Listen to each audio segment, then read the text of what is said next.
আমরা জুতো ইউজ করি, আমরা সবাই তো জুতো না পরলে তো ঘরের বাইরে বেরোতে পারি না, এবং ঘরেতেও কিন্তু জুতো সবসময় পরে থাকে।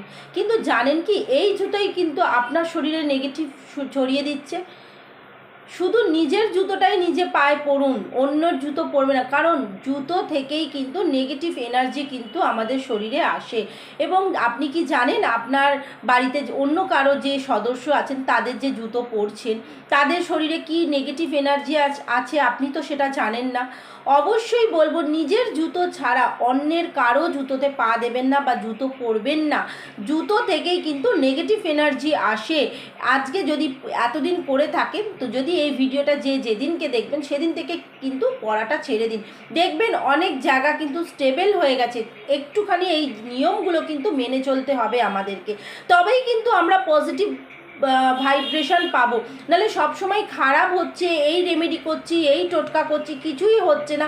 কিন্তু না, যদি আমি নিজের শরীরে আমার নিজের নেগেটিভ এনার্জিটাকে নিয়ে আসি, তাহলে কোনো রেমেডি বা কোনো টোটকাই কিন্তু কাজে লাগবে না।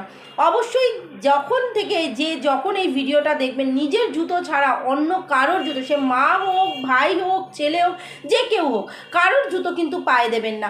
জুতো থেকেই কিন্তু নেগেটিভ এনার্জি আমাদের শরীরে প্রবেশ করে।